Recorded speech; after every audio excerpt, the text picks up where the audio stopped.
Hi folks, welcome back. A quick update to the 7.5 preview videos I've been doing. Big apologies to fans of the German tanks.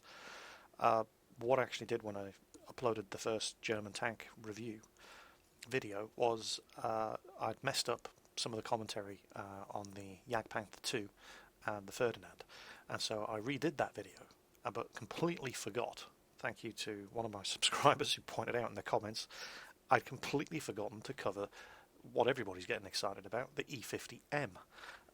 So this is just a quick addition to the preview videos, basically just to cover the E-50M. I don't have it on test yet. I probably will be getting it very soon. I've been playing with the T-62A, which is it's a fun tank, but I'll get some replay videos of that up as soon as I get a decent match. But the E-50M, well, let's have a look at it and see how it stacks up against the E-50. There it is. Now, the thing about the E-50M as opposed to the E-50 is there's not really that many changes. The gun is the only real big difference. They both have the same view range. The turret traverse is exactly the same. The armour is exactly the same. It has the same speed limit. It has the same engine. It weighs exactly the same. It gets a 300 hit point buff, which is consistent with the other tier 10 mediums, and it has the slowest traverse speed of any of the tier 10 mediums. However, it's still got a bloody good traverse speed, 44 degrees per second. That's only 2 degrees per second slower than the T50-2, and is a huge buff over the T50, which only had a 26 degree per second traverse, so it turns much faster. It doesn't turn as quickly as the other tier 10 mediums, but it's still fast. Now, and that really appears to be it, just the traverse speed. It gets more hit points, which you'd expect, so there's a traverse speed buff, and that's it. But the changes to the E-50M over the E-50 are more, well, they're not reflected in the stats. They're sort of soft changes. The biggest one, which is probably going to be of the most benefit to E-50 drivers, is the transmission, which in 7.4 was moved to the front of the E-50. Well, it's still at the front of the E-50, but in 7.5 the E-50M gets its transmission moved to the rear, so that's going to be very good news for E-50M drivers, because everybody knows that if you're going to shoot at an E-50 from the front, you shoot through that lower plate for a chance to set his engine on fire. It's very frustrating. Not a problem with the E-50M, rear mounted transmission, so frontal engine fire's a thing of the past on this thing. Now, I can't really tell from looking at these little pictures. When I do get my hands on an E-50M, or when I see one in game, I'll be able to confirm it, but it does look as if the armour, while it's the same thickness at the front, 120mm, it looks, judging by these two pictures, that it's got better sloping and angling on the E-50M. Which is a good thing, because with these new tank guns, the tier 10 tank guns and the mediums and the tank destroyers, the armour is pretty much irrelevant now, and it's all about sloping and angling.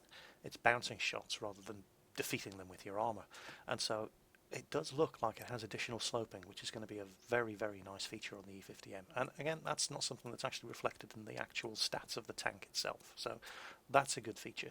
Also, if you look at the E-50 itself, the frontal turret armour, well, there is a good 15 degrees of slope there on the horizontal at the front of the turret. The gun mantle isn't very big, and that extra armour from the gun mantle doesn't cover a lot of the front of the turret.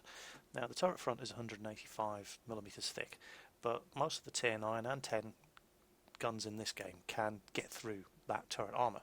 I mean, effectively, with, I don't know, 15 degrees of slope, that's probably closer to 210, maybe 210mm thick effective. But with these new guns, you can get through that. The E-50M, if we have a look again at the picture on the tech tree,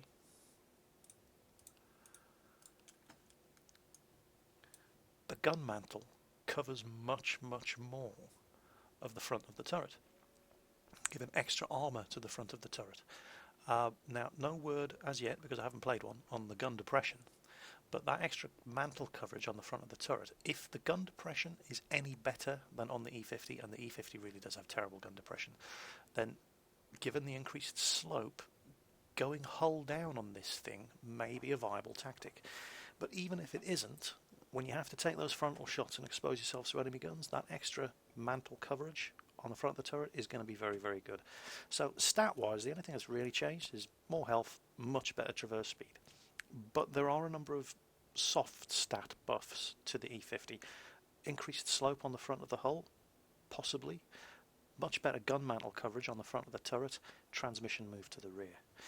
But we didn't come here to look at pretty pictures. We want to see how the guns perform.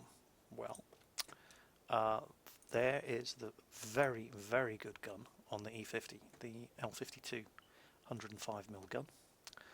And here is the upgraded version. It's essentially the same gun, it's just an upgraded version on the E-50M. Differences? Well, it's pretty much just better in every respect. It's just a much better gun. Slightly faster rate of fire. The penetration is ridiculously good. 270mm of penetration. That was one thing that kind of let the E50 down.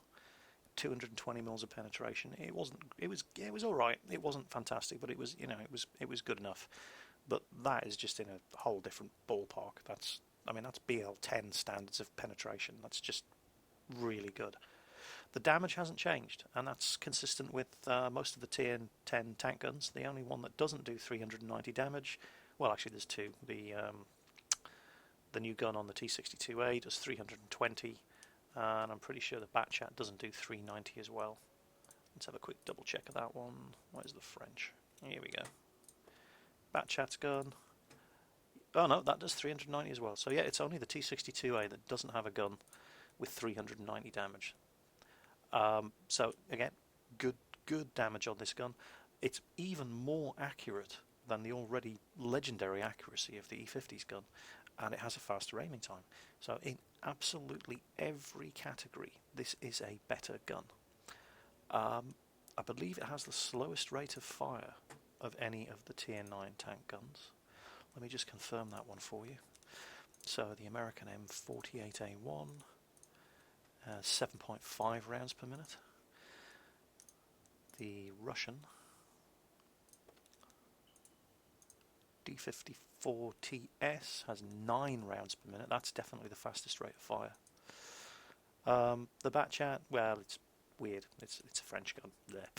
So yeah, the E-50M, it does have the slowest rate of fire, but I believe it has the highest penetration, and it's certainly the most accurate. So yeah, it's kind of consistent with the German design philosophy. Higher accuracy, low rate of fire, good alpha damage, and amazing penetration. So that is the E-50M on the 7.5 test server. It looks like a very worthy successor to the E-50. I mean, if all they'd done to it was give it a slightly better gun, increase its health, and move the transmission to the rear, I would have been very happy. But they've actually done more than that. It's one of the biggest problems with the E-50 was it took its turning circle was measured in miles. With that 26-degree traverse, and buffing that up to 44, that's really going to change the way this thing plays. So my apologies to the Germans for missing out the E-50 in my initial review of the German tanks in 7.5, but there it is. Catch you in game. I'm off to go and play the T62A. See you later.